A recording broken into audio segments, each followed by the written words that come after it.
আজ আমরা দুই ধরনের ব্যক্তির বিষয়ে কথা বলবো। প্রথম জন হলেন যে প্রয়োজনের থেকে অনেক বেশি পরিমাণ ধন উপার্জন করে থাকেন। তার কাছে ততটা ধন থাকে যতটা তার প্রয়োজনও নেই, তারপরেও আরো ধন উপার্জন করতে চেষ্টা করতে থাকেন। সকল সম্ভব চেষ্টা করেন, সকল সম্ভব কর্ম করেন, তা সে উচিত কর্ম হোক বা অনুচিত, তাতে তাদের কিছুই যায় আসে না। তারা শুধুই এই সংসারের সকল সুখ ভোগ করতে চান, সকল স্বাচ্ছন্দ্য লাভ করতে চান। আজীবন তারা প্রচেষ্টাই করতে থাকেন। এবার এই করতে গিয়ে তারা ভারাক্রান্ত হয়ে সমস্যার সম্মুখীন হন। এনাদের সমগ্র জীবন এই চেষ্টাতেই চলে যায়, জীবন যাপন করার বদলে। অন্যদিকে আরেকজন ব্যক্তি যিনি জানেন তার প্রয়োজন কতটুকু, আর শুধুমাত্র সেই পরিমাণ ধন অর্জন করেন, তার থেকে বেশি একটুও নয়। উনি যদি দুবেলা খেতে পান, মাথা গোজার ঠাঁই পেয়ে যান, সেটাই পর্যাপ্ত। তাতেই তিনি আনন্দে জীবন যাপন করেন, না যে আপনি কখন আর কোথায় সন্তুষ্টি লাভ করবেন, কত কিছু লাভ করার পরে সন্তুষ্ট হবেন। এই উত্তর আপনি মন থেকে পাবেন। এই সমাজের চাহিদায় জড়িয়ে নিজেকে বিভ্রান্ত করবেন না। নিজের অন্তরের এই মিথ্যে অহংবোধকে প্রশ্রয় দিতে গিয়ে যদি আপনি এরকম প্রয়াস করতে থাকেন, তাহলে জীবনযাপন কখন করবেন? থেমে যান, শান্ত হয়ে যান, নিজের অন্তর মনে নিমজ্জিত হয়ে দেখুন যে সন্তুষ্টি কোথায়। এই সন্তুষ্টি লাভ করুন। এই মন প্রসন্ন হয়ে বলবে, রাধা রাধা। সিংহকে বনের রাজা বলা হয়। অত্যন্ত শক্তিশালী হয় সে, তার পরিবারও খুব বড় হয়। কিন্তু যদি এমন হয় যে সিংহের পরিবারে নিজেদের মধ্যেই কলহ সৃষ্টি হয়, যদি তারা নিজেরাই লড়তে থাকে, তাহলে কি হবে? সিংহকে মেরে তার পরিবারকে মেরে ফেলে শেয়াল বনের রাজা হয়ে উঠবে। এবার এই কথা শুধুই সিংহের উপর প্রযোজ্য নয়, বরং প্রত্যেকটি ব্যক্তি, প্রত্যেক পরিবার, প্রত্যেক সম্প্রদায়, প্রত্যেক রাজ্যের ওপর প্রযোজ্য হতে পারে। পরিবারে যদি মতভেদ বেড়ে যায়, তাহলে সেই পরিবার ভেঙে যেতে পারে। ইতিহাস এই বিষয়ের সাক্ষী। যদি সমাজের মানুষ নিজেদের মধ্যেই লড়তে থাকেন, তাহলে কেউ রাজা হতে পারেন না, বরং অন্য কেউ সেই কলহের সুযোগ নিয়ে নিজে রাজা হয়ে বসেন। একতার গুরুত্ব বুঝতে শিখুন। ঘুরে ফিরে বিষয়টা এসে দাঁড়াচ্ছে সেই ভালোবাসায়, কারণ ভালোবাসাই হলো সেই যা সকলকে একসাথে বেঁধে তাদের আনন্দে রাখতে পারে। প্রেমের থেকে বেশি শক্তিশালী আর কিছুই নেই। তাই এই প্রেমকে নিজের মনে জাগ্রত করুন, নিজের পরিবারে বর্ষণ করুন, সমাজে বর্ষণ করুন, রাজ্যে বর্ষণ করুন, আর এই ভালোবাসার সাথেই বলুন, রাধা রাধা। বিগত দিনের কিছু কথা মনে পড়ে গেল। এক অদ্ভুত ঘটনা যা অমূল্য শিক্ষা দিয়ে যেতে পারে। বিষয় হলো যক্ষের সাথে যুধিষ্ঠিরের কথোপকথন। একবার যক্ষ যুধিষ্ঠিরকে জিজ্ঞেস করলেন, ওনাকে বললেন যে আমার কিছু প্রশ্নের উত্তর যদি আপনি দিতে পারেন, তাহলে আমি আপনার বাকি ভ্রাতাগণকে আবার জীবিত করে তুলব। সেগুলোর মধ্যে খুব গুরুত্বপূর্ণ আর কঠিন একটা প্রশ্ন ছিল, এই সংসারের সব থেকে শ্রেষ্ঠ আশ্চর্য কোনটি? এই প্রশ্ন আমি আপনাকে জিজ্ঞেস করছি। এবার কেউ বলবেন স্বর্ণ দ্বারা নির্মিত লঙ্কা, এটি হলো সংসারের সব থেকে বড় আশ্চর্য। কেউ বলবেন বরফে ঢাকা সেই পর্বত যা আকাশ স্পর্শ করে। কেউ বলবেন সেই সমুদ্র যার গভীরতা মাপা অসম্ভব ব্যাপার। কেউ বলবেন সেই বায়ু যা আমরা দেখতে পাই না, কিন্তু তা আমাদের জীবন দান করে। সংসারের সব থেকে বড় আশ্চর্য কি, সেই প্রশ্নের উত্তর যুধিষ্ঠির দিয়েছিলেন, আর তা ছিল শ্রেষ্ঠ উত্তর এবং উচিত। উনি বলেছিলেন যে সংসারে প্রতিদিন কোনো ব্যক্তি চেষ্টা করুন যাতে আপনি যে কাজ করছেন তার দ্বারা যেন অন্যের মঙ্গল হয়। এই প্রচেষ্টাই আপনার জীবনকে প্রসন্নতা আর প্রেম দ্বারা ভরিয়ে তুলবে। এই মন সুপ্রসন্ন হয়ে বলবে, রাধা রাধা। এই সংসারে সব থেকে ভয়ানক এবং গভীর অন্ধকার কোনটা? সেটা যখন মেঘ সূর্যকে ঢেকে দেয় এবং সংসার অন্ধকারাচ্ছন্ন হয়ে ওঠে, নাকি তখন যখন সূর্যাস্তের সময় ঘনিয়ে আসে, সূর্য ঢলে যায় এবং এই সংসারে অন্ধকার ছেয়ে যায়, নাকি সেই অমাবস্যার রাত্রি যখন চতুর্দিকে ঘন অন্ধকার থাকে এবং চন্দ্রমার প্রকাশ কোথাও থাকে না। না, এই সংসারে সব থেকে বেশি ভয়ানক অন্ধকার হল মানসিকতার অন্ধকার। মানসিকতা খুব গভীর একটা বিষয়। এই মানসিকতাই সত্যের রূপ ধারণ করে এবং আমাদের এই মানসিকতা এবং বিবেকে একটা সূর্য থাকে। যদি আমরা এটা জীবন থেকে বের করে ফেলি তাহলে নিরাশা, হতাশা, অসফলতা এর এমন এক ঘন অন্ধকারে আমরা ফেসে যাব যে তার থেকে বাইরে বের হওয়া প্রায় অসম্ভব ব্যাপার হয়ে দাঁড়াবে। বড়ই কঠিন হয় সেই সময়। সেই জন্য ইতিবাচক মনোভাব থাকা খুব প্রয়োজনীয়। এটা ভাববেন না যে এটা আমার সাথে কেন হলো, এই সমস্যা কেন এলো, ওই ব্যক্তি আমার সাথে এটা কেন করলেন। এটা ভাবুন যে আমি জীবনে যে পরিস্থিতিতে দাঁড়িয়ে আছি তার থেকে আমি ঠিক কিভাবে বাইরে বেরোতে পারবো। যতই ঘন অন্ধকার থাকুক না কেন, খুব ছোট একটা প্রদীপের প্রকাশ আমাদের পথপ্রদর্শক হয়ে দাঁড়াতে পারে। আর আমাদের জীবনে এই ছোট্ট একটা প্রকাশ হলো আশা। এই আশার একটি কিরণ আমাদের অত্যন্ত গাঢ় অন্ধকারেও পথ দেখাতে পারে। তাই এই আশাকে সবসময় মনে প্রজ্বলিত করে রাখুন। গাঢ় থেকে গাঢ় অন্ধকারের সাথে, কঠিন থেকে কঠিনতর সমস্যার সাথে লড়াই করুন, সামনে এগিয়ে চলুন আর আমার সাথে ভালোবেসে বলুন, রাধা রাধা। পায়েস হলো আমার বিশেষ প্রিয়। এর মধুর স্বাদ মনকে প্রফুল্ল করে তোলে। ছোটবেলায় মা আমার জন্য পায়েস বানাতেন এবং আমাকে বলতেন যে গরম থাকতে থাকতে খেয়ে নে কানাই, ঠান্ডা হয়ে গেলে ভালো লাগবে না। কিন্তু আমিও দুষ্টু ছিলাম। ঠান্ডা হওয়া পর্যন্ত অপেক্ষা করতাম আর ঠান্ডা হয়ে যাবার পরে মার কাছে যেতাম আর ওনাকে বলতাম যে মা, পায়েস তো ঠান্ডা হয়ে গেছে, এটা গরম করে দিন। তখন মা হাসতেন আর বলতেন যে পায়েস না হয় আমি আবার গরম করে দেব কানাই, কিন্তু এর মধুর স্বাদ, সেই মিষ্টত্ব, সেই সুবাস, সেটা আবার ফিরে আসবে না। কথাটা সত্যি। আর এই সত্যটাই আমাদেরও জীবনের সত্য।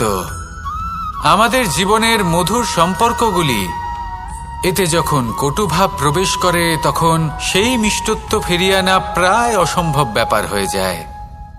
আপনি চেষ্টা করে সেই সম্পর্ক ঠিক করতেই পারবেন, তার জন্য অগাধ পরিশ্রম করতে হবে, কিন্তু আবার সেই মিষ্টত্ব কখনো ফিরে আসবে না। সেই জন্য আপনার জীবনের যে মধুর সম্পর্ক আছে, যতটা সম্ভব চেষ্টা করুন তাতে মিষ্টত্ব বজায় রাখতে। কটুভাব আসতে দেবেন না। আসুন আর আমার সাথে মধুর স্বরে বলুন, রাধা রাধা। আমরা সবাই জীবনে সুখ লাভ করতে চাই। শুধু জীবনে কেন, জীবনের পরেও আমরা সুখ লাভ করতে চাই। আমরা সকলে স্বর্গের কামনা করি। কিন্তু খুব সহজ একটা কথা, যদি আপনি স্বর্গ লাভ করতে চান তাহলে প্রথমে মৃত্যু লাভ করতে হবে। আপনি যদি প্রাণই না দেন তাহলে আপনি স্বর্গ লাভ কিভাবে করবেন, তাই না? শুধু এই ছোট্ট একটা বিষয় দ্বারা আমরা জীবনে অনেক কিছুই শিখতে পারি। যদি আপনার কোনো লক্ষ্য থাকে, কোনো মনোবাঞ্ছিত স্থান থাকে, কোনো বড় কাজ আপনি করতে চান, তাহলে সেই সবই হবে। কিন্তু শুধুমাত্র কামনা করলে হবে না, আপনাকে কর্ম করতে হবে। নিরন্তর প্রয়াস, পরিশ্রম, পথ খুঁজতে হবে, সামনে অগ্রসর হতে হবে। কখনো অসফল হলে তার কারণ খুঁজতে হবে, বিপদের সম্মুখীন হতে হবে, অন্তর থেকে নিজের শক্তি বাড়িয়ে তুলতে হবে। তবেই আপনি নিজের লক্ষ্য লাভ করতে পারবেন, মনোবাঞ্ছিত স্থান পাবেন। মহান নদী গঙ্গা একটি বিন্দু দ্বারা শুরু হয়, ধীরে ধীরে অগ্রসর হয়। কোনো পাথরে ধাক্কা খেলেও সে থামে না, বরং এগোতেই থাকে। তারপরেই সে মহান নদী গঙ্গা হয়ে উঠতে পারে। পরিশ্রম করুন, লক্ষ্য লাভ করুন, আর আমার সাথে ভালোবেসে বলুন, রাধা রাধা। এগুলো হলো নিম পাতা। যদি এগুলো চেখে দেখেন তাহলে মুখ বিকৃত হবে। এগুলো কি তেঁতো খেতে, হে নারায়ণ! এর থেকে বেশি তিক্ত সংসারে আর কিছুই হতে পারে না। হয়তো আপনি এগুলো ফেলেও দেবেন, কিন্তু যদি এই স্বাদের ঊর্ধ্বে উঠে এই নিমের বিষয়ে আপনারা জানতে চেষ্টা করেন, তাহলে আপনি জানতে পারবেন যে এই নিম কতটা বেশি গুরুত্বপূর্ণ, কত গুরুত্বপূর্ণ ওষুধ, আর আমাদের শরীরের জন্য কতটা বেশি লাভজনক। এই নিম এর মধ্যে অনেক রোগের উপশম নিহিত রয়েছে। এবার জীবনে আমরা বিভিন্ন মানুষের সাথে পরিচিত হই, নেত্র দ্বারা তাদের দেখি, কিন্তু তাদের আমরা খুব একটা পছন্দ করি না। সেক্ষেত্রে আমাদের কি করা উচিত? অন্তর মন দিয়ে তাদের দেখা উচিত। ওনাদের রূপ রং নয়, ওনাদের ব্যবহার, ওনাদের গুণাবলী দেখা উচিত। কারণ হতে পারে ঠিক যেমন নিম পাতা বাস্তবে খুব তেঁতো কিন্তু আমাদের শরীরের পক্ষে লাভজনক, সেইভাবেই এইসব মানুষ যাদের দেখলে আমাদের ভালো লাগে না, যাদের রূপ রং আমাদের পছন্দ হয় না, হয়তো সেই মানুষগুলোই আমাদের জীবনকে পূর্ণরূপে পাল্টে দিতে পারেন। হতে পারে তাদের মধ্যে এমন ক্ষমতা রয়েছে, আমাদের সুখ, শান্তি, প্রেরণা প্রদান করতে পারেন, আমাদের দুঃখ হরণ করতে পারেন, আমাদের পথ দেখাতে পারেন। সেই জন্য যখনই কোনো ব্যক্তিকে দেখবেন, চর্মচক্ষু নয় অন্তর্মন দিয়ে দেখবেন, রূপ রং নয় গুণাবলী দেখবেন, মানুষকে আরো ভালোভাবে বুঝতে পারবেন। আর এই মন প্রসন্ন হয়ে বলবে, রাধা রাধা। আপনি কখনো মাখনের হাঁড়ি ভেঙেছেন? কত আনন্দ পাওয়া যায়। এই মাখনের হাঁড়ি ভাঙলে পুরো মাখন আমাদের গায়ে এসে পড়ে আর মন উচ্ছ্বসিত হয়ে ওঠে। কিন্তু তার জন্য বালগোপালদের কত চেষ্টা করতে হয় সেটা কখনো ভেবে দেখেছেন? প্রথমে বড়ই পরিশ্রম করে একের ওপর এক সাবধানে ওপরে চড়তে হয়, তারপরে ভারসাম্য বজায় রাখতে হয়, পড়ে গেলে হবে না। তারপর এই হাতের দ্বারা সেই মাখনের হাঁড়ি ভাঙতে হয়, তখন মাখন পড়ে। এবার এরকমই কিছু আমাদের জীবনে আমাদের সাথেও হয়। এবার আপনি বলবেন যে মাখনের হাঁড়ি ভাঙার এই প্রক্রিয়া, তার সাথে জীবনের কি সম্পর্ক থাকতে পারে? আসলে আমাদের মনের মাঝেও একটা হাঁড়ি রয়েছে, অহংকারের হাঁড়ি। আর এই অহংকারের হাঁড়ি যখন ভেঙে যায়, তখন প্রসন্ন হবার আনন্দ চতুর্দিকে ছড়িয়ে পড়ে। এই মন, এই আত্মা, এই দুই প্রসন্ন হয়ে যায়। কিন্তু তার জন্য আপনাদেরকেও বালগোপালের মতো চেষ্টা করে যেতেই হবে, ভারসাম্য বজায় রাখতেই হবে মনের মাঝে এবং এই বুদ্ধিতে, ভালো এবং মন্দের মধ্যে, লোভ এবং পরমার্থের মধ্যে। আর তারপর নিজে হাতে অহংকারের এই হাঁড়ি ভেঙে দিতে হয়। দেখুন, যদি ঈশ্বরের সঙ্গ লাভ করতে চান তাহলে অহংকারের এই হাঁড়ি ভাঙতেই হবে। আসুন আর আমার সাথে ভালোবেসে বলুন, রাধা রাধা।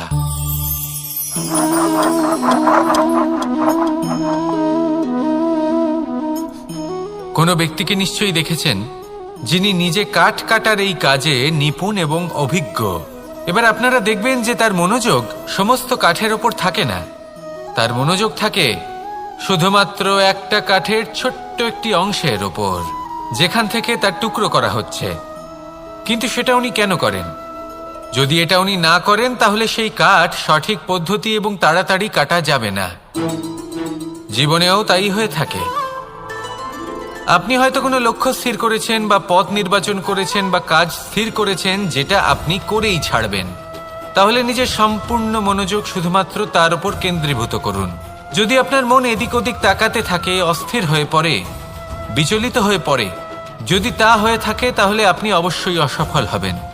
তাই কর্মঠ থাকুন, নিরন্তর কর্ম করতে থাকুন এবং পূর্ণ মনোযোগ দিয়ে নিজের কাজ করুন।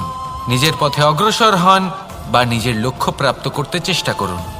তারপর দেখুন কি হয়, কিভাবে উচিত পথে এবং তীব্র গতিতে আপনার লক্ষ্য আপনার কাছেই পৌঁছে যায়। আর আপনার এই মন প্রসন্ন হয়ে বলে, রাধা রাধা। আলস্য আপনার আরো একটা অত্যন্ত বড় শত্রু, যা আপনার মনের মধ্যে বসবাস করে আর ধীরে ধীরে আপনার কার্য শরীরের একটা অংশ হয়ে ওঠে। সব কাজে দেরি করিয়ে দেয়, সবকিছু নষ্ট করে দিতে পারে এই আলস্য। এই কাজ আজকে হলো না, কোনো ব্যাপার নয়, কালকে করে নেব। প্রকৃতি আমাদের এটা শেখায় না। ভেবে দেখুন, যদি সূর্য এটা ভাবে যে কাল উদিত হব না, কিছুদিন পরে উদয় হব, তাহলে কি হবে? সমগ্র পৃথিবীর বিনাশ হয়ে যাবে, ঠিক কি না? দেখুন, এই আলস্য নিয়ে খুব সুন্দর একটা কথা আছে, আলস্যস্য কুত বিদ্যা। অর্থাৎ যিনি অলস হয়ে বসে থাকেন তিনি বিদ্যা লাভ করেন না, জ্ঞান লাভ করেন না, আর জ্ঞান না থাকলে তিনি ধন অর্জন করতে পারেন না। তার জীবনে সুখ স্বাচ্ছন্দ্যের অভাব থাকে, বন্ধুর অভাব থাকে। যেখানে সুখ স্বাচ্ছন্দ্য নেই, মিত্র নেই, আপনজন নেই, জ্ঞান নেই, সেখানে আনন্দ কিভাবে বাস করতে পারে? সেই জন্য কথায় আছে, যিনি কর্ম করেন তিনি এই সংসারে যে কোনো সুখ স্বাচ্ছন্দ্য ভোগ করতে পারেন। তাই কর্ম করুন, সময়কে সম্মান করুন, আর এই আলস্যের উপর বিজয় লাভ করুন। আর আমার সাথে ভালোবেসে বলুন, রাধা রাধা। সাফল্য এবং অসফলতা, মানুষের জীবন এই দুই চাকার ওপরই দাঁড়িয়ে থাকে, এর আশেপাশেই ঘুরতে থাকে। তাই সাফল্য এবং অসফলতা অত্যন্ত লাভদায়কও হতে পারে, আবার অত্যন্ত ক্ষতিকারকও হতে পারে, নির্ভর করছে মানুষের উপর। যদি কথা বলা হয় সাফল্যের, তাহলে যখনই সাফল্য আসে তখন সেই সাফল্য তার মাথায় চড়ে বসে। তিনি নিজের পথ থেকে সরে যান, লক্ষ্যভ্রষ্ট হয়ে যান, অনুচিত কাজের দিকে অগ্রসর হয়ে পড়েন, বিনাশের দিকে অগ্রসর হয়ে পড়েন। কিন্তু সেই সাফল্য যদি মাথায় চড়তে না দিয়ে মনের মাঝে বাস করে, তাহলে সে নিজের সাফল্য অনুভব করতে পারবে, নিজের কর্তব্য অনুভব করতে পারবে, ভাববে যে কিভাবে এই সাফল্য দ্বারা সমাজের কিছু মঙ্গল করা যেতে পারে, আর সেই সাফল্যই তার জন্য বরদান হয়ে যাবে। এবার যদি কথা বলি অসফলতার, তাহলে যখনই অসফলতা আসে তখন মানুষ তাতে মন খারাপ করে বসেন, দুঃখী হয়ে পড়েন, হেরে গেছেন বোধ করেন, জীবনের সামনে অগ্রসর হওয়ার সাহস করতেই পারেন না। তার কি করা উচিত? তার মন থেকে না ভেবে মস্তিষ্কের দৃষ্টিভঙ্গি দিয়ে ভেবে দেখা উচিত যে আমি এমন কি করলাম যাতে আমি অসফল হলাম। নিজেকে শুধরে নেওয়া উচিত। তখন এই অসফলতা মানুষের কাছে আশীর্বাদ প্রমাণিত হবে, আর পরের বার তিনি অবশ্যই সফলতা লাভ করবেন। তাই মনে রাখবেন, সাফল্য এবং অসফলতা আপনার জন্য লাভদায়কও হতে পারে, ঘাতকও প্রমাণিত হতে পারে, বিধ্বংসীকারীও হতে পারে। তা নির্ভর করছে আপনার উপর যে আপনি মস্তিষ্ক দিয়ে দেখতে চান নাকি হৃদয় দিয়ে দেখতে চান। শেষ পর্যন্ত সিদ্ধান্ত আপনারই। আসুন আর আমার সাথে ভালোবেসে বলুন, রাধা রাধা। এই সংসারের আরম্ভ থেকে এখনো পর্যন্ত এবং ভবিষ্যতেও একটা যুদ্ধ আছে, যা হয়ে চলেছে, চলতেই থাকবে। পাপ এবং পুণ্যের মধ্যে যুদ্ধ, সত্য এবং অসত্যের মধ্যে যুদ্ধ। এই যুদ্ধ চলেই আসছে, আর এই যুদ্ধে যারা লড়েন তাদের আমরা সবসময় জয় জয়কার করি। আর যারা এই জয় জয়কার করেন তাদের প্রত্যেকের একটা বিশেষ গুরুত্ব থাকে। যখনই কোনো যোদ্ধা যুদ্ধক্ষেত্রে ক্লান্ত হয়ে পড়ে, শক্তিহীন হয়ে পড়ে, তখন এরা জয় জয়কার করে, শঙ্খ বাজাতে থাকে, সেই যোদ্ধাকে অনুপ্রেরিত করে, শক্তি এবং সাহসে ভরিয়ে তোলে, আর তখন সেই যোদ্ধা সেই যুদ্ধকে এগিয়ে নিয়ে যেতে পারে। যখন শ্রীরাম লঙ্কা যাত্রা করার জন্য সেতু তৈরি করছিলেন, তখন একটা ছোট্ট মিষ্টি কাঠবিড়ালি নিজের মুখে মাটির টুকরো বয়ে নিয়ে গিয়ে তার সাধ্যমতো তাকে সাহায্য করছিল। শ্রীরাম দেখলেন এবং বললেন যে ও তো সবার মনোবল বৃদ্ধি করছে, সবাইকে প্রেরিত করছে। ও বলল যে আমি এত ছোট হয়েও যদি এই কাজ করতে পারি, তাহলে আপনারা সবাই কেন পারবেন না? এটাই হলো সেই সকলের মাহাত্ম্য, যারা জয় জয়কার করেন, অনুপ্রেরিত করেন, সাহস যোগান। ওনারা সেই ব্যক্তি যারা একজন যোদ্ধার মধ্যে যুদ্ধকে জয় করার শক্তি প্রদান করেন। আসুন আমার সাথে ভালোবেসে বলুন, রাধা রাধা। সংসারে আমাদের জীবনে যখন কোনো সুখ বা দুঃখ আসে, তার জন্য আমরা কাউকে না কাউকে অবশ্যই দায়ী করে থাকি, তাই না? এই ব্যক্তি আমাদের সাথে এরকম কাজ করেছেন, তাই আমার সাথে এমন হলো। ওই ব্যক্তি যদি এমনটা না করতেন, তাহলে আজ আমি ওই স্থানে পৌঁছতে পারতাম। সবই আপনার দৃষ্টিভঙ্গির ওপর নির্ভরশীল, আর যদি আপনার দৃষ্টিভঙ্গি এমন হয় তাহলে তা অনুচিত। সত্যি কথা বলতে এই সংসারে ভিন্ন ভিন্ন ধরনের মানুষ আছে। এটা আপনার ওপর নির্ভর করছে কিভাবে তাদের স্বাগত জানাবেন। একবার ভাবুন, আমি আমার দুটো হাত সামনে নিয়ে এলাম, দুটো মুঠো খুলে দিলাম। দুই প্রকারের মানুষ আসবেন, কিছু না কিছু দিয়ে যাবেন। এই মুঠো যদি আমি বন্ধ করে দিই তাহলে না কেউ আমাকে কিছু দিতে পারবে, না আমার কিছু যাবে আসবে। নিশ্চয়ই বুঝতে পারছেন এই দুই ধরনের ব্যক্তি কারা এবং তারা কি দিয়ে যান। আমি যদি নিজের মুঠো খুলে দিই তাহলে কিছু ভালো মানুষ আসবেন, আমাকে আনন্দ, সন্তুষ্টি, জ্ঞান প্রদান করে যাবেন, ভালো অভিজ্ঞতা দিয়ে যাবেন।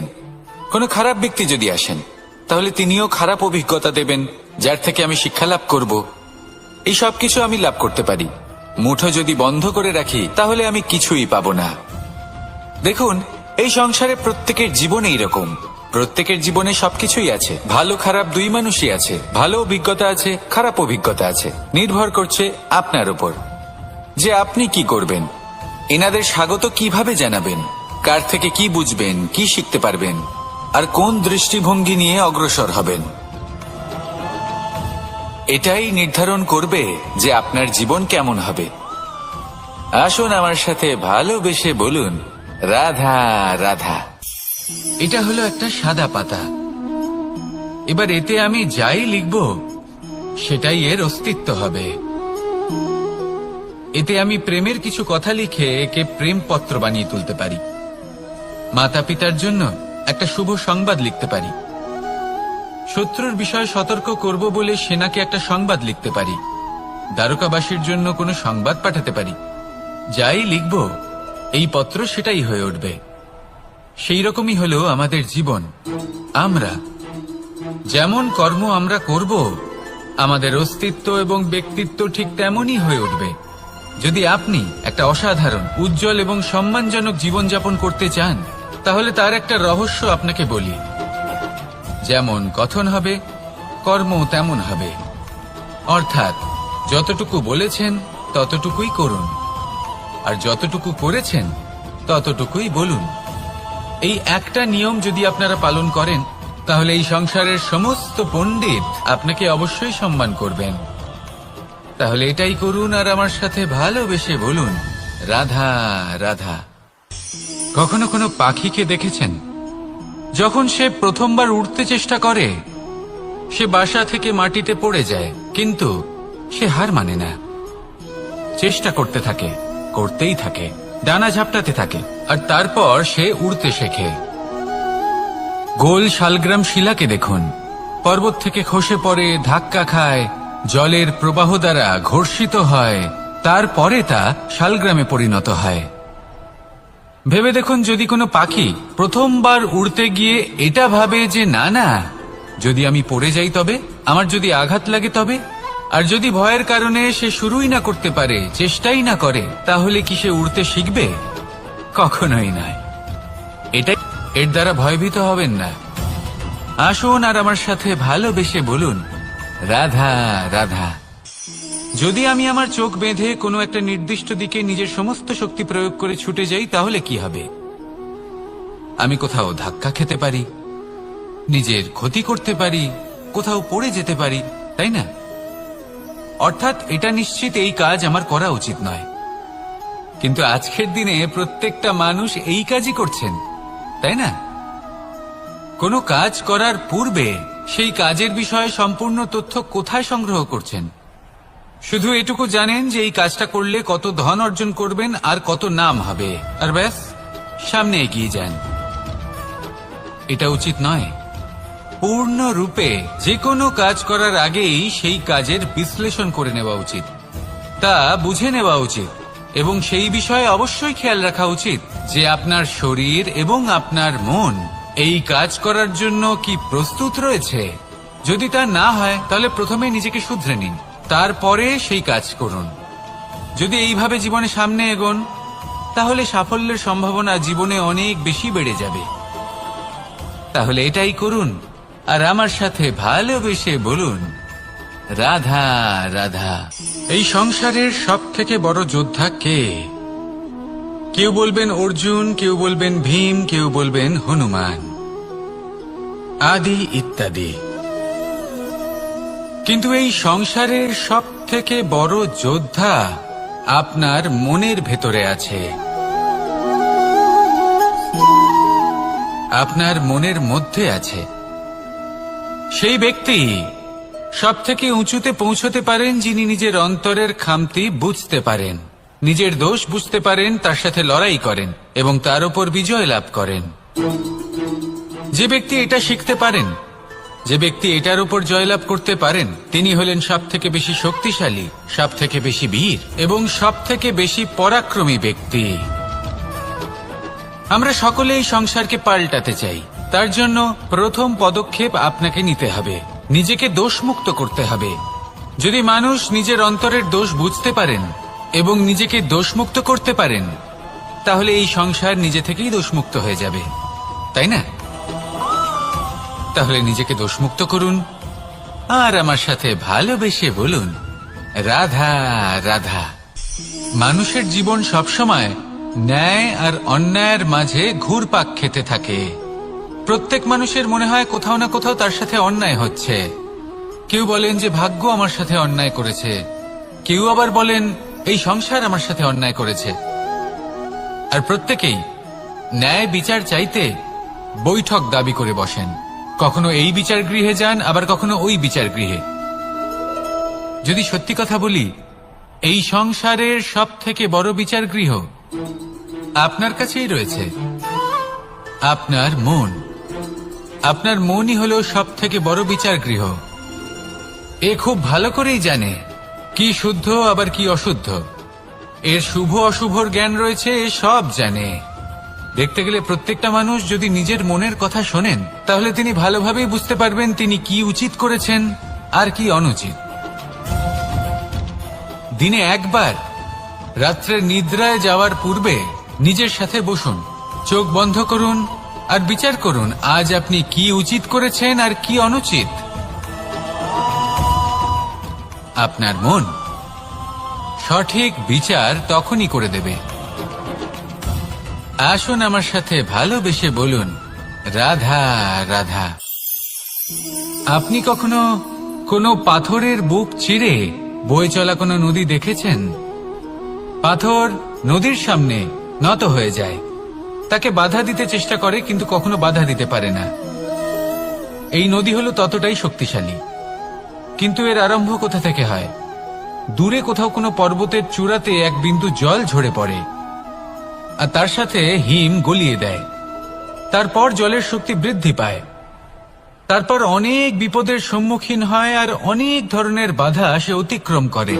তার শক্তির এতটাই বৃদ্ধি হয় যে তাকে বাধা দেওয়া একেবারেই অসম্ভব ব্যাপার হয়ে যায়। দেখুন, নদী তো মহান বটেই, কিন্তু তাকে মহান করে তুলেছে কে? সেই সকল বিপদ যার থেকে ও কখনো পালায়নি। সেইভাবেই আমাদেরও বিপদ থেকে পালিয়ে গেলে হবে না, তার সম্মুখীন হতে হবে সাহসের সাথে, পূর্ণ শক্তি প্রয়োগ করে। তবেই আমরা শিখতে পারবো, তবেই আমরা সামনে এগোতে পারবো। যদি আপনি জীবনে কুন্দন হয়ে উঠতে চান, তাহলে জ্বলন সহ্য করতেই হবে। আসুন আমার সাথে ভালোবেসে বলুন, রাধা রাধা।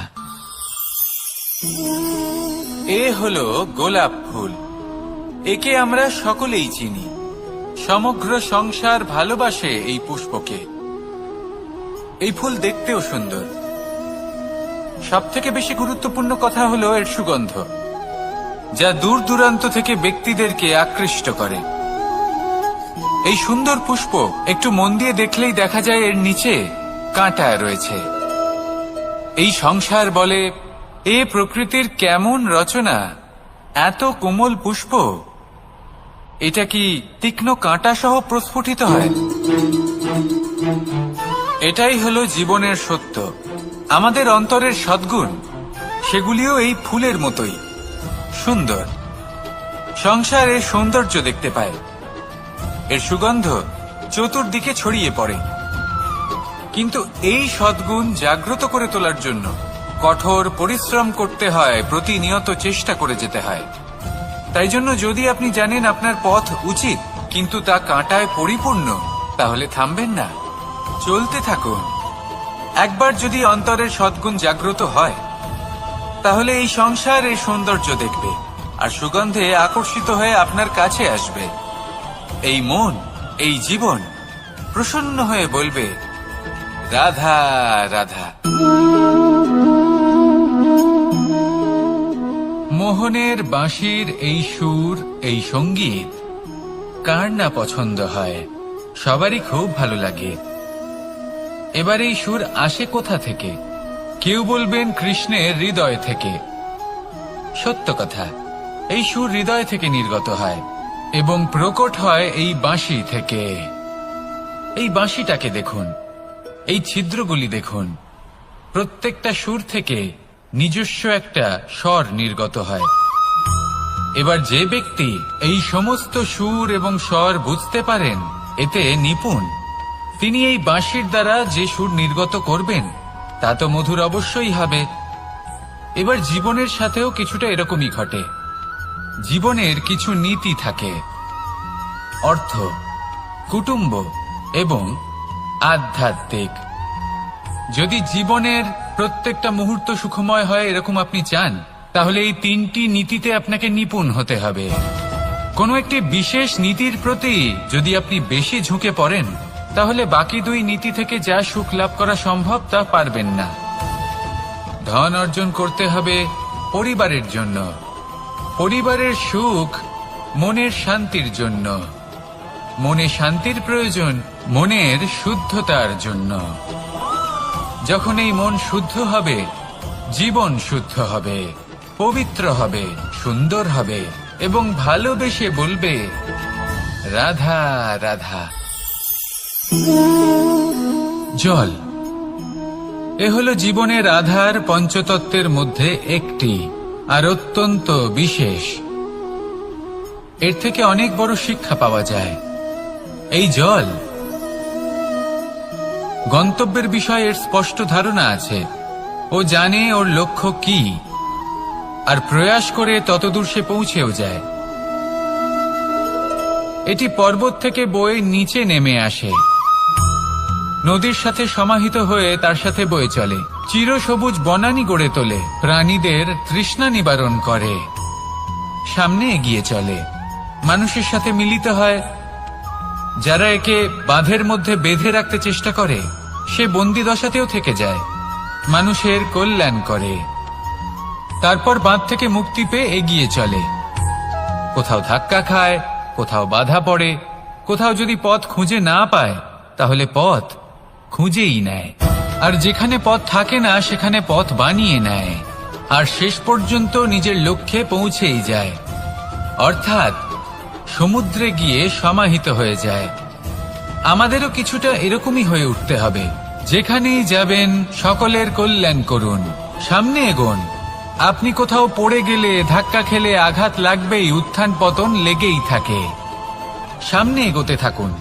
কোথাও পথ না পেলে তা খুঁজে নিন, কোথাও পথ না থাকলে তা বানিয়ে নিন। নিজের গন্তব্যের কথা সব সময় মনে রাখুন। শেষ পর্যন্ত নিজের মোক্ষ লাভ আপনি অবশ্যই করবেন।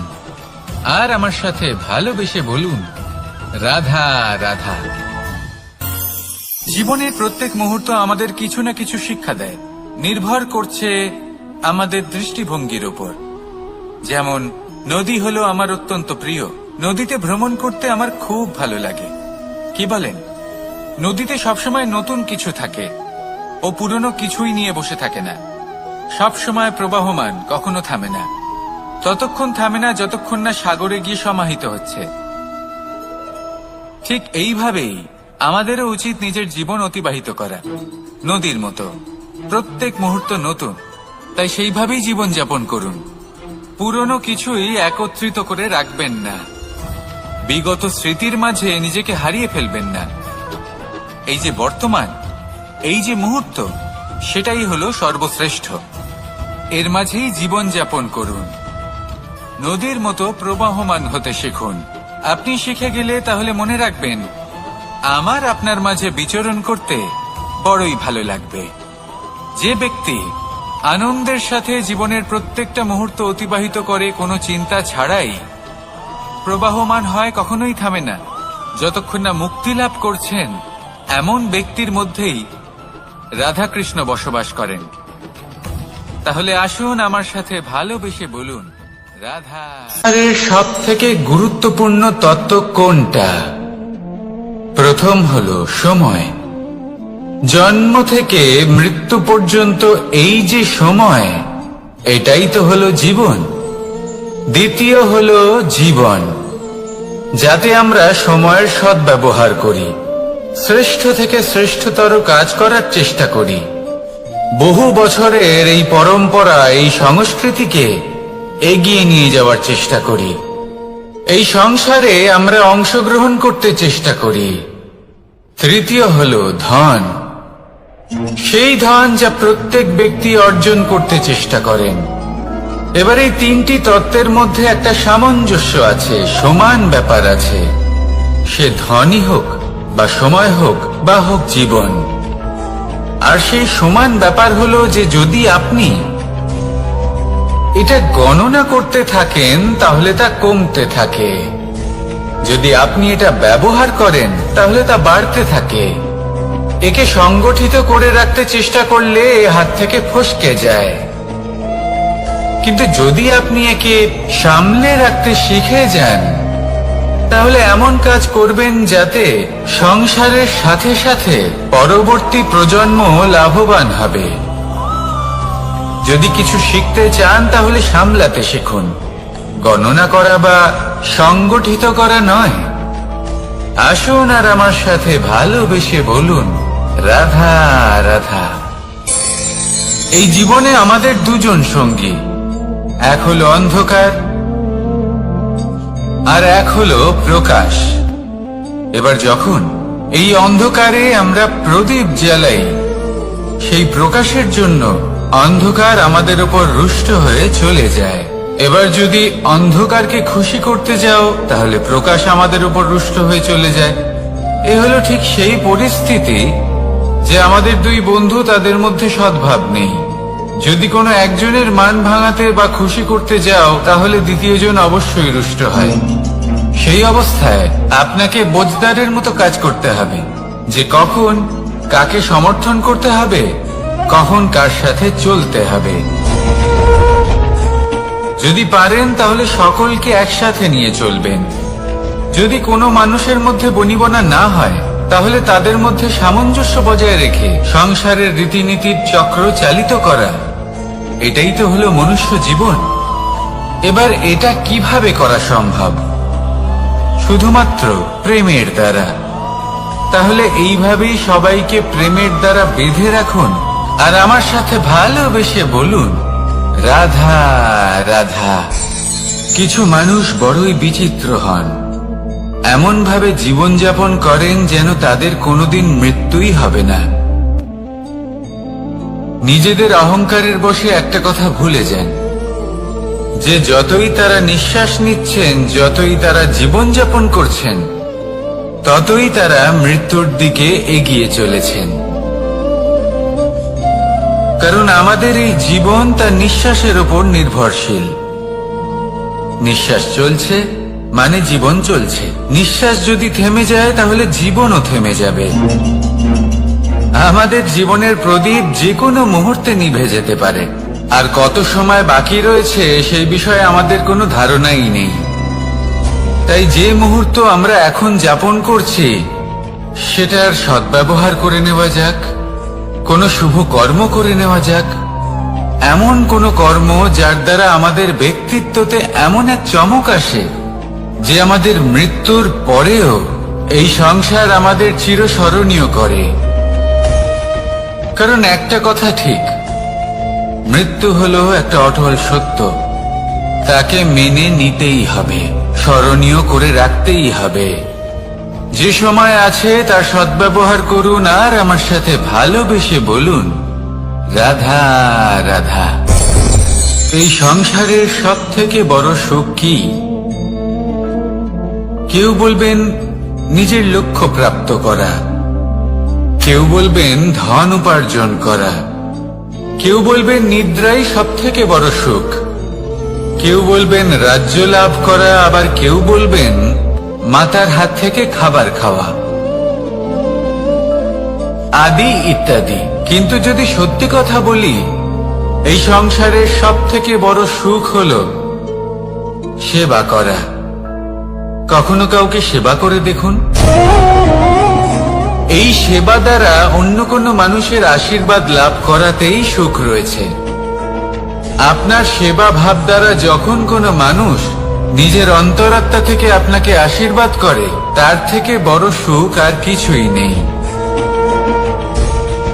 কারণ প্রত্যেক মানুষের মধ্যে ঈশ্বর বাস করেন।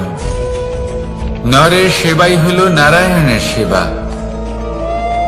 নিষ্কাম সেবা করাই হলো সব থেকে বড় সুখ। তাই নিজের অন্তরে সেবার এই ভাব জাগ্রত করুন। যে সুখের কথা আমি বলছি, সেই সুখ অনুভব করেই দেখুন। এই মন সুপ্রসন্ন হয়ে বলবে, রাধা রাধা।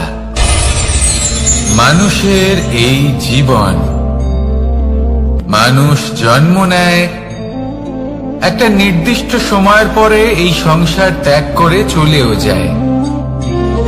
এবার শুধু এটাই আবশ্যক নয় যে এই জীবনকালকে আপনি যাপন করবেন, শুধু এটাই গুরুত্বপূর্ণ নয়।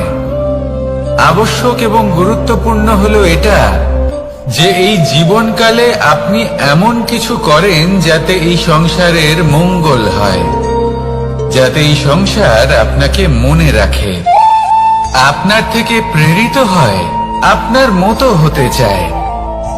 প্রত্যেক বছর আপনার জন্মতিথির অপেক্ষা করে, এমন ভাবে আপনার জন্মদিন পালন করে যাতে সেটা মহোৎসবের আকার ধারণ করে। এবার এই জন্মদিন এমনি এমনি মহোৎসবে পরিণত হয় না। তখন হয় না যখন কোনো ব্যক্তি রাজার রূপে বা কোনো গোয়ালার রূপে জন্মগ্রহণ করে। তখন পরিণত হয় যখন একজন মানুষ জন্মগ্রহণের পরে এই সংসারকে কোনো শিক্ষা দিয়ে যান। কিভাবে একজন মানুষ গোয়ালা থেকে রাজা হতে পারে, কিভাবে একজন মানুষ অসত্য থেকে সত্যের পথে চলতে শুরু করেন, অধর্ম থেকে ধর্মের পথে চালিত হতে পারেন, কিভাবে অন্ধকার থেকে প্রকাশের দিকে যেতে পারেন, কিভাবে নিজের আত্মাকে পরমাত্মার সাথে মিলিত করতে পারেন। তা সে রামনবমী হোক বা জন্মাষ্টমী হোক, তাদের জীবনের সাথে জড়িত প্রত্যেক মুহূর্ত একটা পরবের আকার ধারণ করে। তাহলে আপনিও এইভাবে নিজের জীবন যাপন করতে থাকুন। এই সংসারে শুধু ভালোবাসা বিতরণ করুন, কিছুটা এমন ভাবে বিতরণ করুন যাতে আপনি এই সংসার থেকে চলে যাওয়ার পরেও এই সংসারে আপনি শুধুই ভালোবাসা বিতরণ করতে পারেন। যদি আপনি এরকম করেন, সংসারকে প্রেরণা দেন, তাহলে আপনার জীবনও রাধা কৃষ্ণের প্রেমের মতোই অলৌকিক এবং দৈব হয়ে উঠবে। আসুন আর আমার সাথে ভালোবেসে বলুন, রাধা রাধা। আপনি এটা শুনে থাকবেন যে ছোট্ট একটা বালক, সে ঈশ্বরের প্রতিরূপ হয়। কিন্তু এমন কেন বলা হয় তা কি আপনি কখনো ভেবে দেখেছেন? আমি আপনাকে বলছি। কোন একটা ছোট্ট বালককে দেখুন, সে কি করে? সকলকে সমান চোখে দেখে। ওর মনে না কোনো ছলনা রয়েছে, না কোনো কপটতা, না অহংকার রয়েছে, আর না কোনো বিষয় নিয়ে কোনো চিন্তা।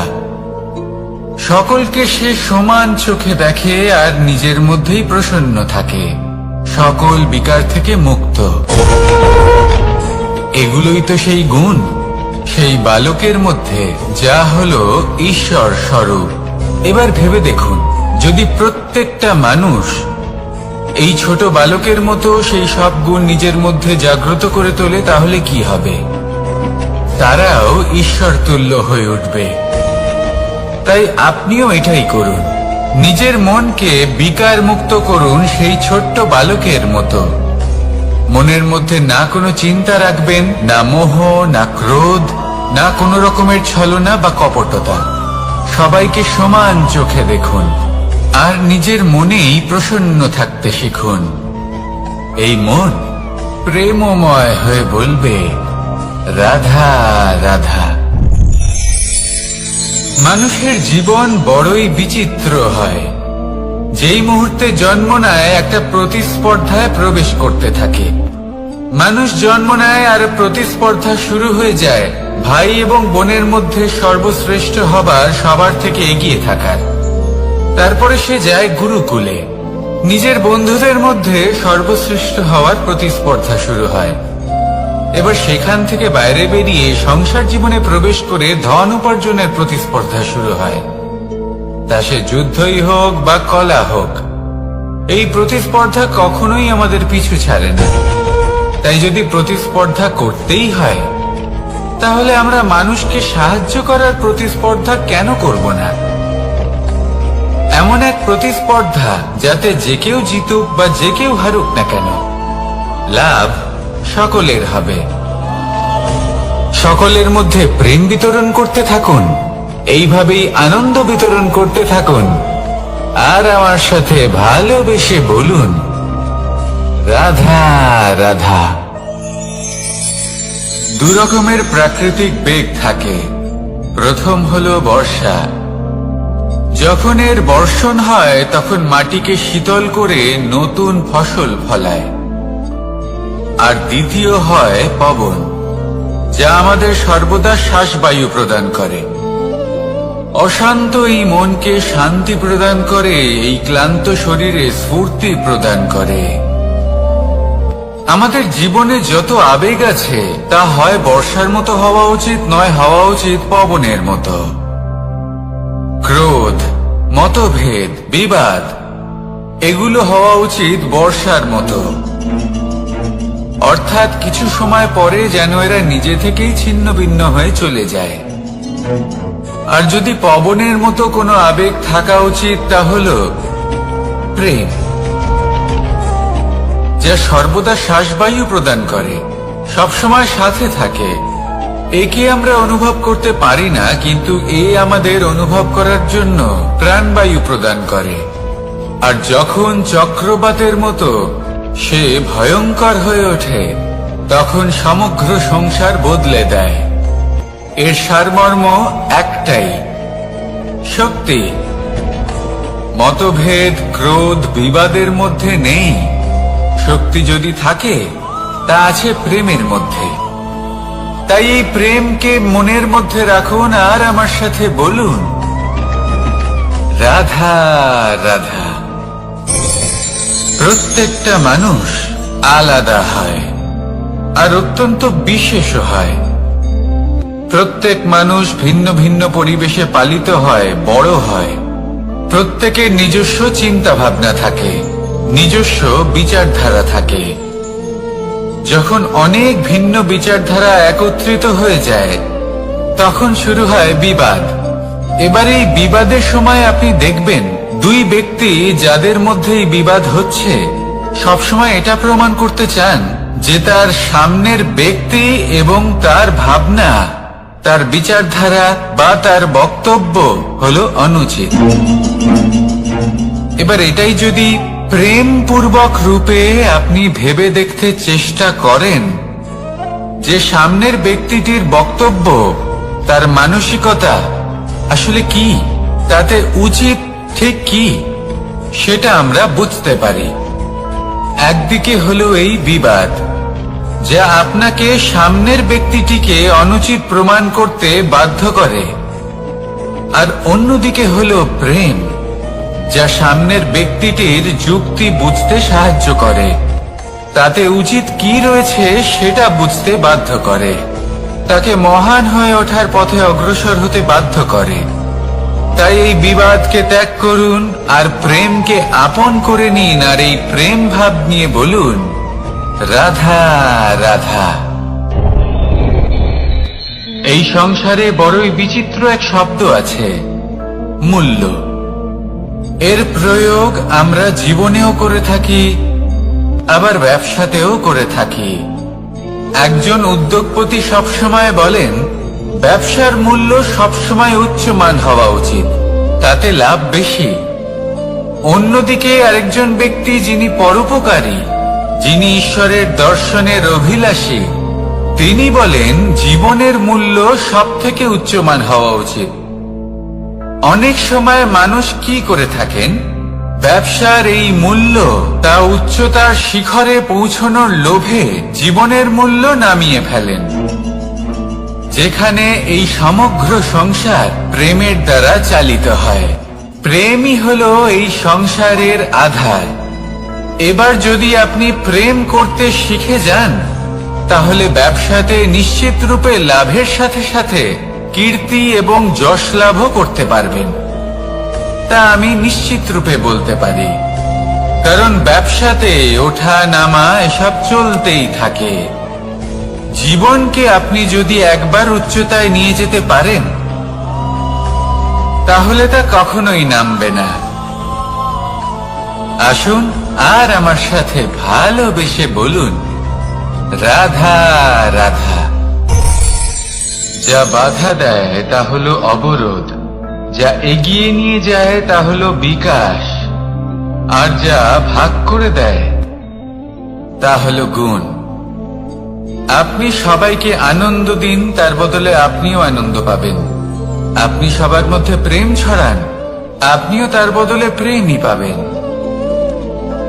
এই দেখুন না, মেঘেদের দেখুন।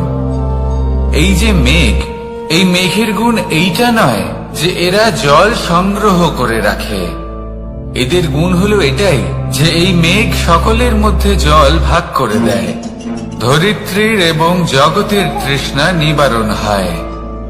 সূর্য, সূর্যের গুণ এইটা নয় যে সে সব থেকে বেশি তেজস্বী।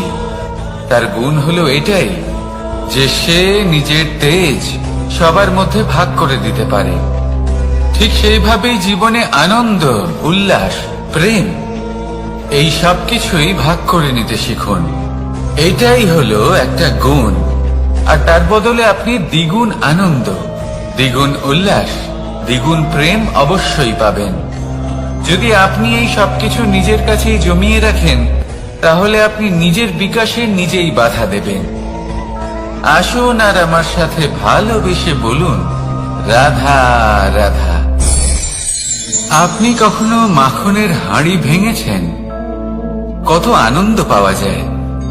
এই মাখনের হাঁড়ি ভাঙলে পুরো মাখন আমাদের গায়ে এসে পড়ে আর মন উচ্ছ্বসিত হয়ে ওঠে। কিন্তু তার জন্য বালগোপালদের কত চেষ্টা করতে হয় সেটা কখনো ভেবে দেখেছেন?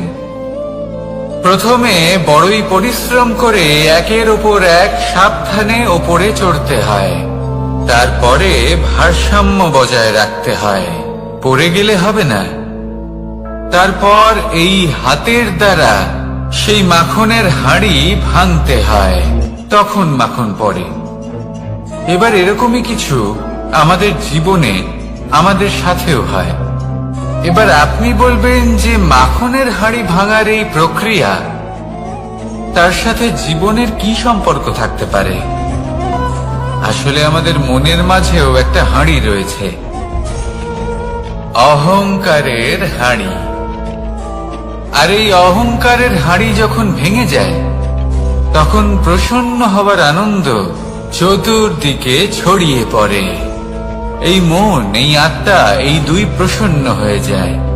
কিন্তু তার জন্য আপনাদেরকেও বালগোপালের মতো চেষ্টা করে যেতেই হবে, ভারসাম্য বজায় রাখতেই হবে মনের মাঝে এবং এই বুদ্ধিতে, ভালো এবং মন্দের মধ্যে, লোভ এবং পরমার্থের মধ্যে। আর তারপর নিজে হাতে অহংকারের এই হাঁড়ি ভেঙে দিতে হয়। দেখুন, যদি ঈশ্বরের সঙ্গ লাভ করতে চান, তাহলে অহংকারের এই হাঁড়ি ভাঙতেই হবে। আসুন আর আমার সাথে ভালোবেসে বলুন, রাধা রাধা। মুঠো হাতের শক্তি বেশি, মুঠো খুললেই তা দুর্বল। তা এমন কি থাকা উচিত এই বন্ধ মুঠোয় যা লাখের সমান?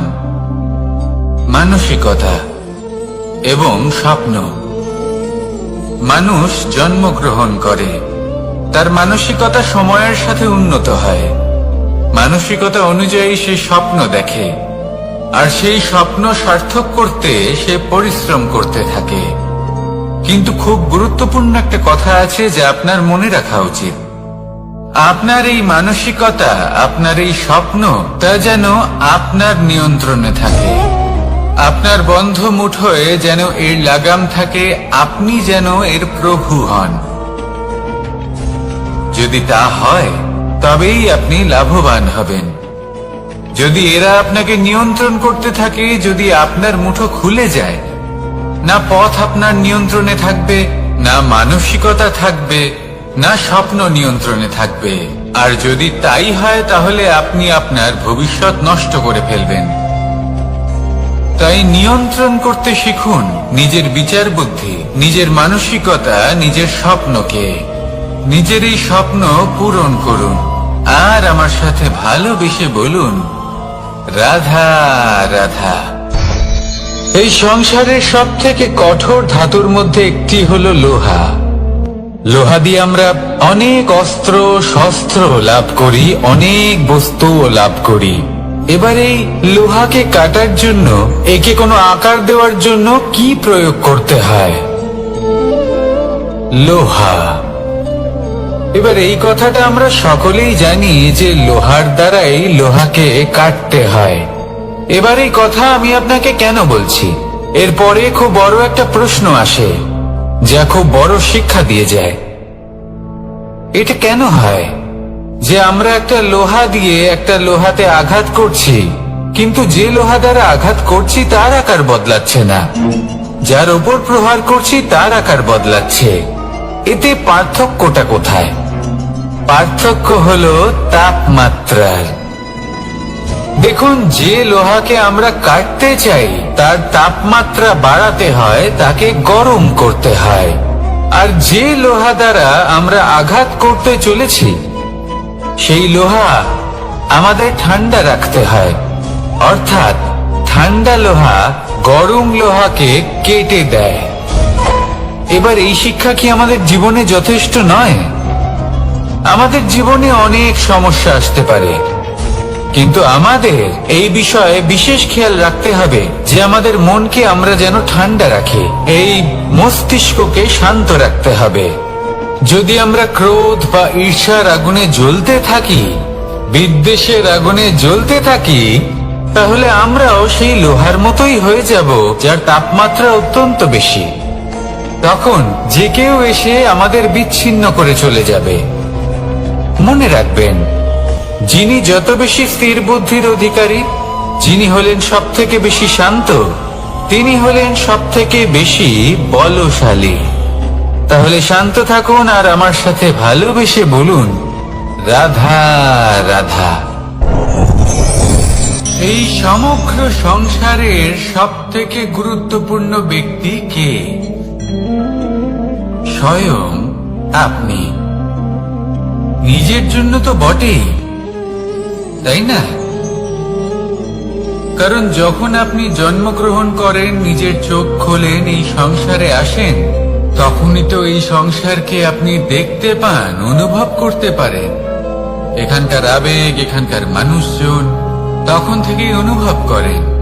যদি আপনি না থাকেন তাহলে এই সংসারের অস্তিত্ব আপনার কাছে শূন্যের সমান, তাই না? আপনি না থাকলে এই সংসারও আপনার কাছে নেই।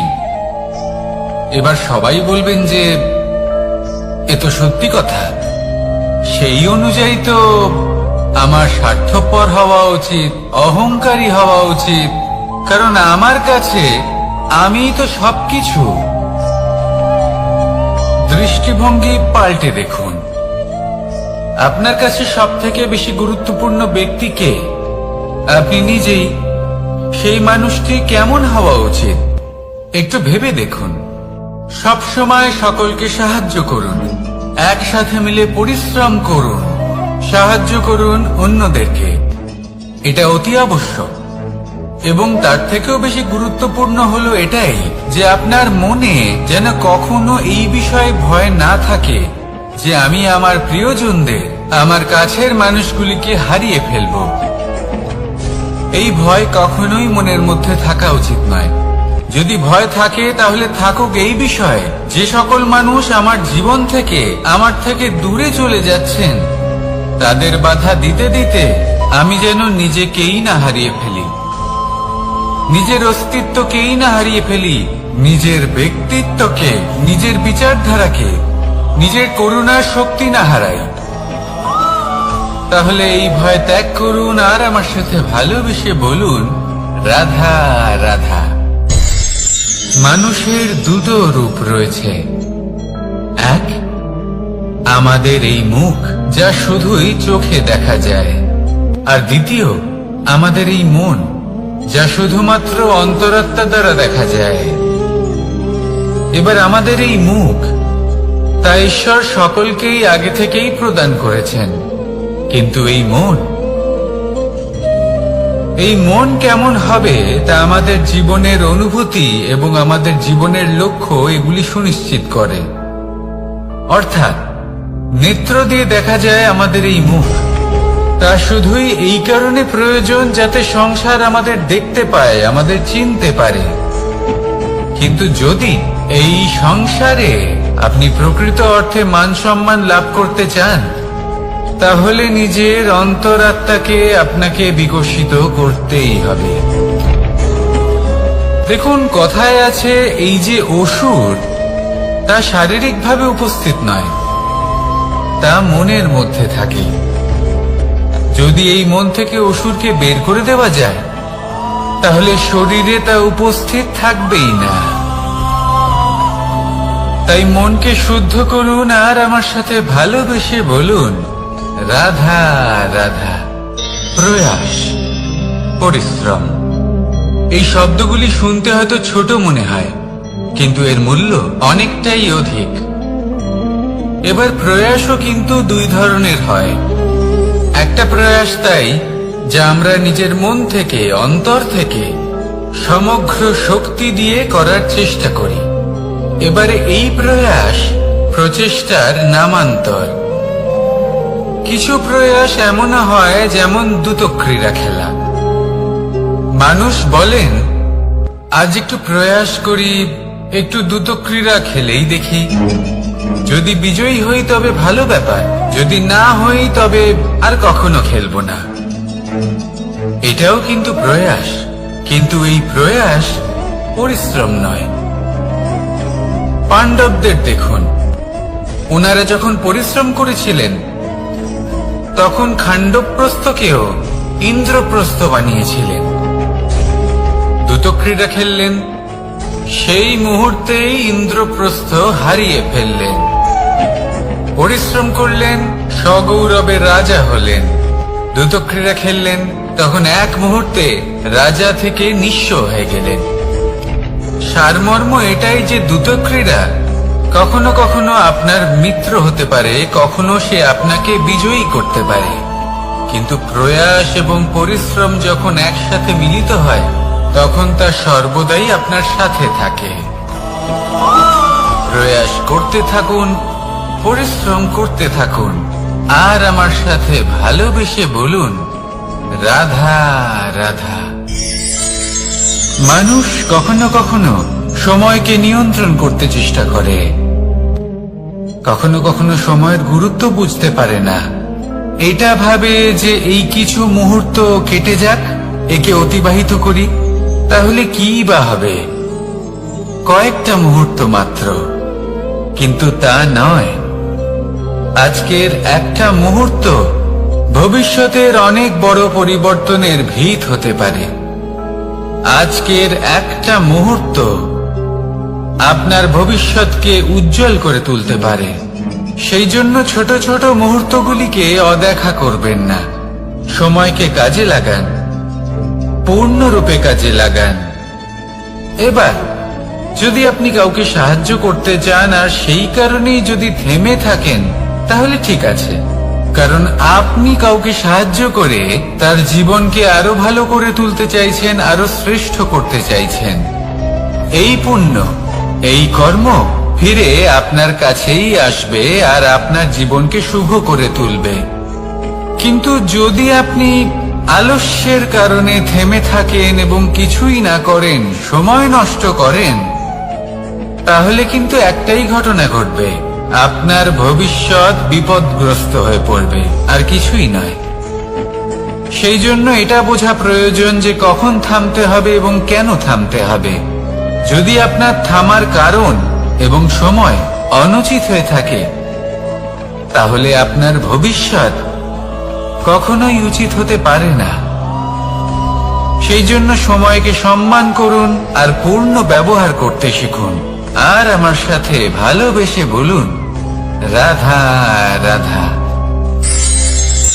জীবনে সবসময় সেটা হয় না যা আমরা চাই, তেমন ভাবে হয় না যেমন ভাবে আমরা চাই।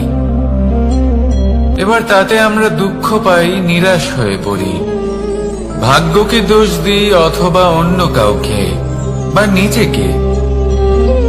কিন্তু সত্যটা কি সেটা আমাদের জানতে হবে। এই সংসার নির্মিত হয়েছে পাহাড় দ্বারা এবং পাথর দ্বারা, তাই প্রত্যেক স্থানে ছোট ছোট ছোট ছোট নুড়ি পাথর তো অবশ্যই থাকবে। এগুলো এড়িয়ে যাওয়া সম্ভব নয়, আর এই কথাটা আমরা সকলে জানি। এবার এইভাবেই আমাদের জীবনে নানান রকমের সমস্যা লেগেই থাকে। এর হাত থেকে কোনোভাবেই নিস্তার পাওয়া সম্ভব নয়। একটা সমস্যা এড়াতে যান, দ্বিতীয় চলে আসবে, দ্বিতীয় সমস্যা এড়াতে যান, তৃতীয় চলে আসবে। কিন্তু সমস্যা জীবনে থাকবেই, আর আপনাকে সাহায্য করার জন্যই থাকবে কোনো না কোনো রূপে। আপনার চারপাশে পাথর আছে, এটা আপনার উপর নির্ভরশীল আপনি কি করবেন, কোন পথে অগ্রসর হবেন এবং কিভাবে অগ্রসর হবেন। এবার দেখুন, এটা তো সবসময় সম্ভব নয় যে আপনার পদতলে ফুলের চাদর থাকবে, এটা তো অসম্ভব। সেই জন্য উচিত এটাই হবে যে আপনি পাদুকা পরিধান করে জীবনে অগ্রসর হন। এর সারমর্ম এটাই, যখনই জীবনে সমস্যা আসবে দৃঢ় হয়ে সম্মুখীন হন এবং এটা বোঝার চেষ্টা করুন যে এই সমস্যা জীবনে কেন এলো, কি শিক্ষা দিয়ে গেল।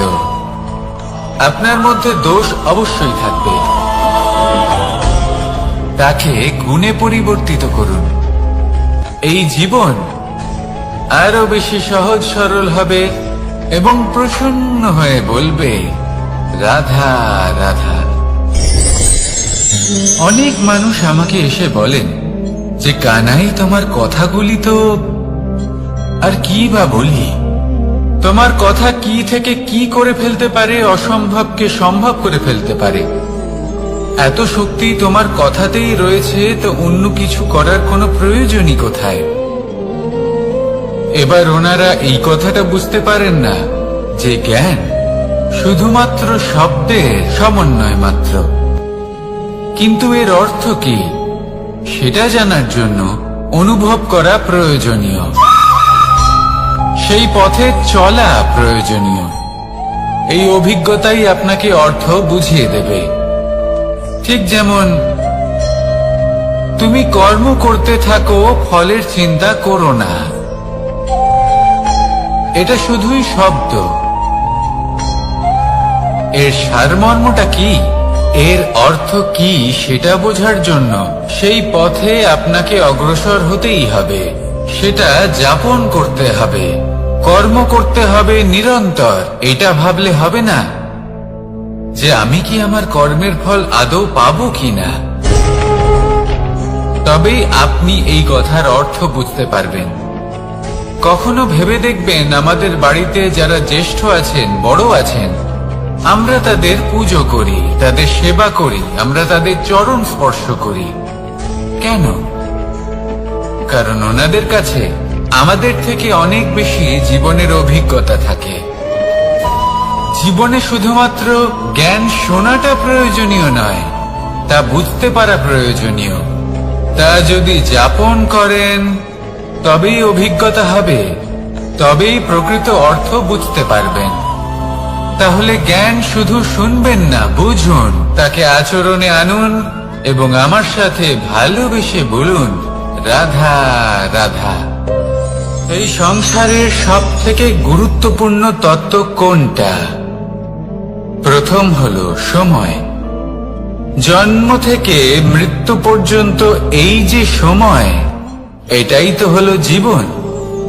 দ্বিতীয় হলো জীবন, যাতে আমরা সময়ের সদ্ব্যবহার করি, শ্রেষ্ঠ থেকে শ্রেষ্ঠতর কাজ করার চেষ্টা করি।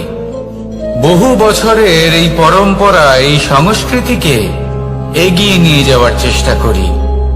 এই সংসারে আমরা অংশগ্রহণ করতে চেষ্টা করি। তৃতীয় হলো ধন, সেই ধন যা প্রত্যেক ব্যক্তি অর্জন করতে চেষ্টা করেন।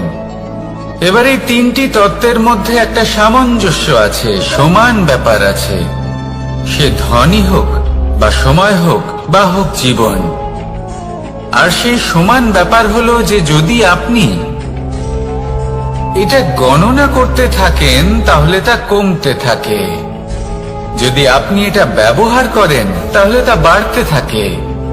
একে সংগঠিত করে রাখতে চেষ্টা করলে এ হাত থেকে ফসকে যায়, কিন্তু যদি আপনি একে সামলে রাখতে শিখে যান তাহলে এমন কাজ করবেন যাতে সংসারের সাথে সাথে পরবর্তী প্রজন্ম লাভবান হবে।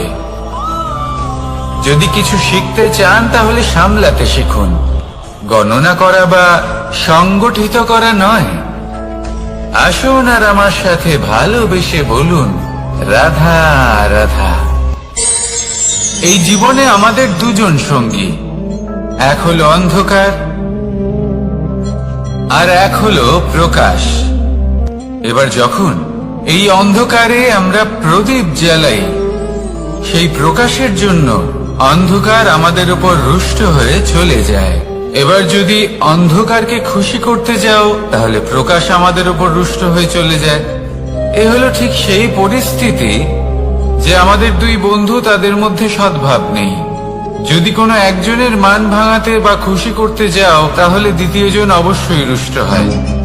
সেই অবস্থায় আপনাকে বোঝদারের মতো কাজ করতে হবে যে কখন কাকে সমর্থন করতে হবে, কখন কার সাথে চলতে হবে।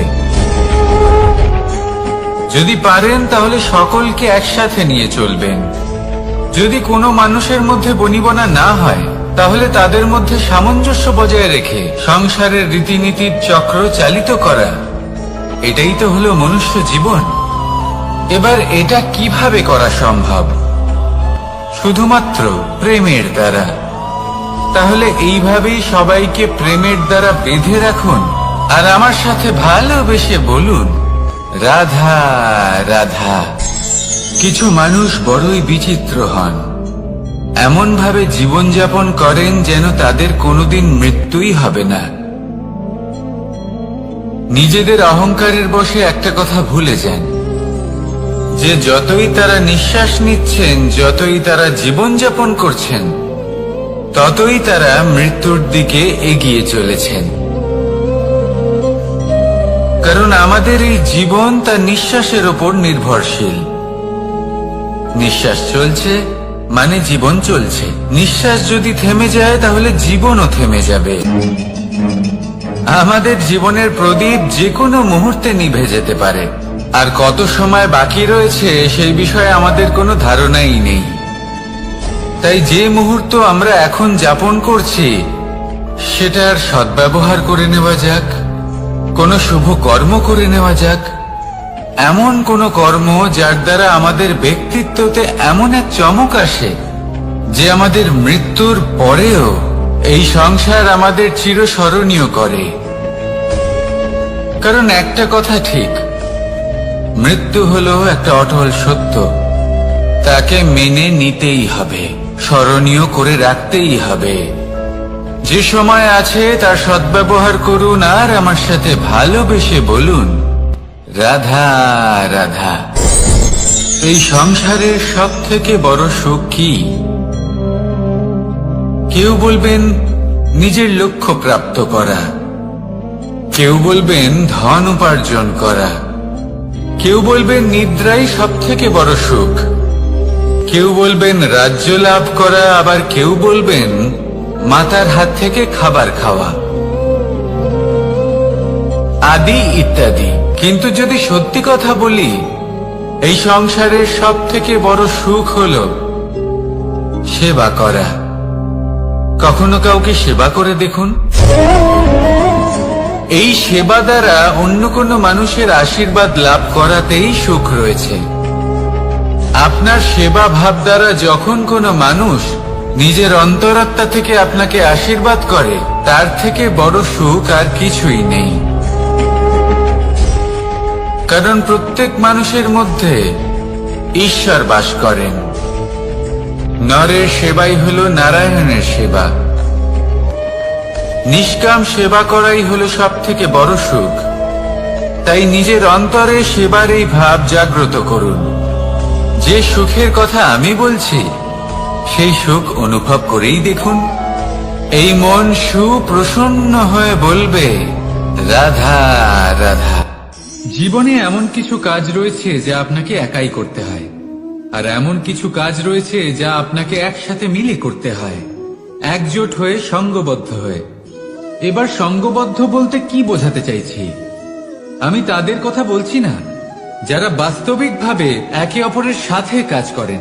আমি তাদের কথা বলছি যারা একে অপরের থেকে দূরে থেকেও একে অপরকে বিশ্বাস করেন। আমি আগেও বলেছিলাম, সমস্ত বিশ্বের আশা বিশ্বাসেই বসবাস করে, তাই না? তাই যেখানে সমস্ত বিশ্ব আছে, সমস্ত সংসার আছে, সেইখানেই বিশ্বাস রয়েছে। তাই আপনার আশেপাশে এমন দল সঙ্গবদ্ধ করুন যাদের আপনার উপর বিশ্বাস আছে আর যাদেরকে আপনি বিশ্বাস করতে পারেন। তাহলে আসুন আর আমার সাথে ভালোবেসে বলুন, রাধা রাধা।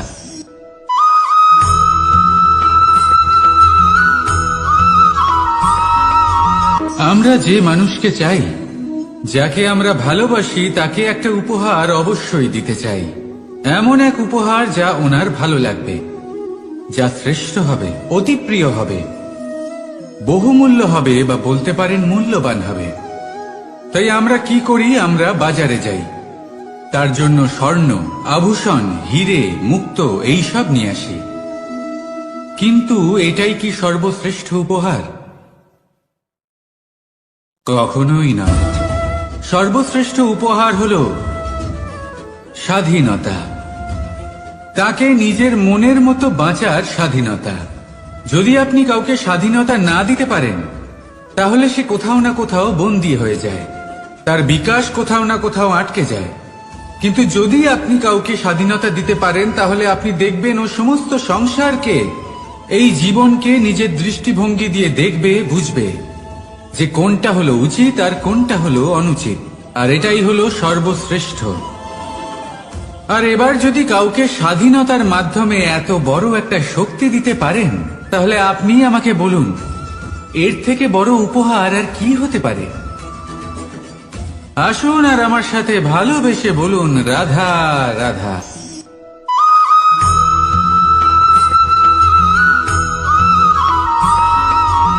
পিতা আর পুত্রের সম্পর্ক অত্যন্ত মধুর হয়ে থাকে। পিতা স্বপ্ন দেখেন, তাকে পূর্ণ করার সকল সম্ভাব্য চেষ্টা করেন, কিন্তু তাও অনেক সময় ওনার স্বপ্ন অপূর্ণ থেকে যায়। তখন পিতা ভাবেন, যে স্বপ্ন উনি পূর্ণ করতে পারেননি, ওনার সন্তান তা অবশ্যই পূরণ করবে। যে স্থানে উনি কখনো পৌঁছতে পারেননি, সেই স্থানে ওনার পুত্র অবশ্যই পৌঁছবে। পিতা নিজের সন্তানের ভবিষ্যৎ নিয়ে সেই স্বপ্ন দেখেন, আর যখন সেই সন্তান সামনে এগোতে থাকে, তখন তার দুঃখ হয় না, বরং গর্ব হয়। ওনার ভালো লাগে এটা দেখে যে ওনার সন্তান অনেক উন্নতি করছে। কিন্তু যখন সন্তান নিজের অভিভাবকের শক্তি দেখে, তার যশ দেখে হিংসা করতে থাকে, সমস্যা সেইখানেই শুরু হয়। সেই জন্য সকল সন্তানকে এটা মনে রাখতে হবে, দেখুন, পুত্র হবার সুবাদে এক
আমরা যখনই কোনো যাত্রায় যাব বলে মনে করি তখনই আমরা প্রস্তুত থাকি আসন্ন বিপদের জন্য বা সংকটের জন্য।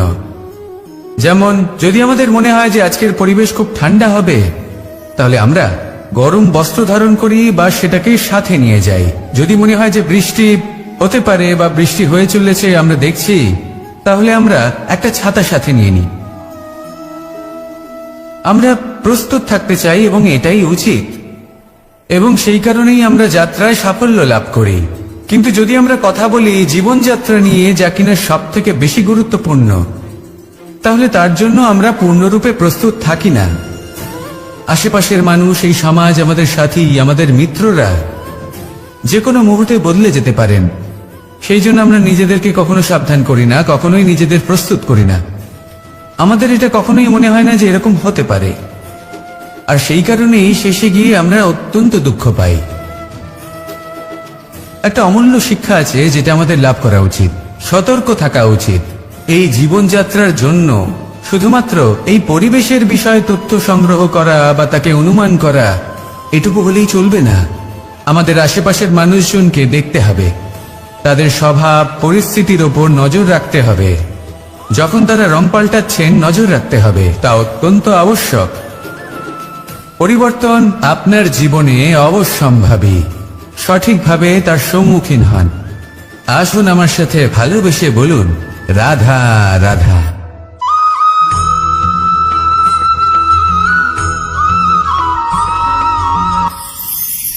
ঈশ্বর আসলে কে? সংসারের বেশিরভাগ মানুষের কাছে ঈশ্বর হলেন এই সংসারের রচয়িতা, পালনকর্তা। কারোর কাছে উনি জ্ঞাতা, কারোর কাছে উনি হলেন আস্থার প্রতীক, আবার কারোর জন্য শুধুমাত্র অন্ধ বিশ্বাস। কিন্তু এই ঈশ্বর কি কোনো শরীর, নাকি একটা বোধ, নাকি শুধুই শ্রদ্ধা? ঈশ্বর হলেন তিনি যিনি হলেন আপনার ইষ্ট। সেই জন্যই তো গুরু, মাতা, পিতা এনাদেরও ঈশ্বরই বলা হয়েছে। যাদেরকে আমরা ঈশ্বর বলে মনে করি, যারা আমাদের ইষ্ট, তারা আমাদের একটি পথ দেখান, একটি দিকে চালিত করেন। সেই পথে চলে আপনি শুভ কর্ম করতে পারেন। আর যখন কোনো ব্যক্তি তার ঈশ্বরের আদেশ পালন করেন, তখন সে নিজে থেকেই শুভ পথে অগ্রসর হয়ে যান। বেশ কয়েকজন মানুষ ঈশ্বরের ওপর আস্থা রাখেন এবং ভাবেন যে অনুচিত কোনো কাজ করা উচিত নয়, ঈশ্বর দেখছেন। ওনারা ভয় পান যে কোনো অনুচিত কর্ম করলে কে জানে তার পরিণাম কি হবে। এমন অনেক ব্যক্তি রয়েছেন যারা ঈশ্বরকে বিশ্বাস করেন এবং জানেন যে ঈশ্বর তাদেরকে দেখছেন, তাই যে যে শুভ কর্ম ওনারা করেছেন তার ফল তারা অবশ্যই পাবেন। এবার আপনি ভয় পেয়ে ঈশ্বরকে বিশ্বাস করবেন নাকি বিশ্বাসের দ্বারা ঈশ্বরকে বিশ্বাস করবেন, সেই সিদ্ধান্ত আপনারই। কিন্তু হ্যাঁ, যদি আপনার মনে ঈশ্বরের জন্য কোনো স্থান থাকে, যদি আপনার কোনো ইষ্ট থাকেন, যদি আপনি কাউকে ঈশ্বর মনে করেন, যার প্রত্যেক আদেশ আপনি পালন করে থাকেন, তাহলে বলি ঈশ্বর কখনো আপনাকে অনুচিত পথে চালিত করবেন না। আসুন আমার সাথে ভালোবেসে বলুন, রাধা রাধা।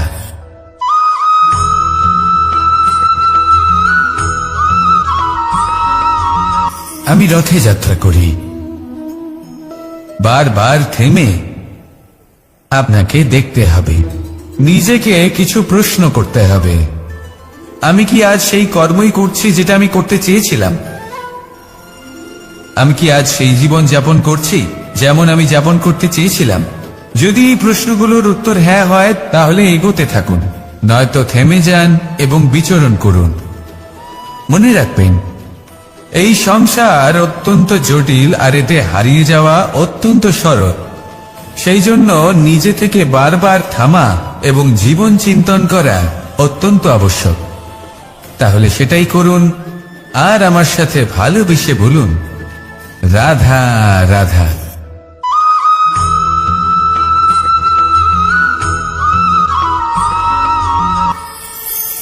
কথায় আছে যে স্বপ্ন এবং লক্ষ্য হলো একটি মুদ্রারই দুটি দিক।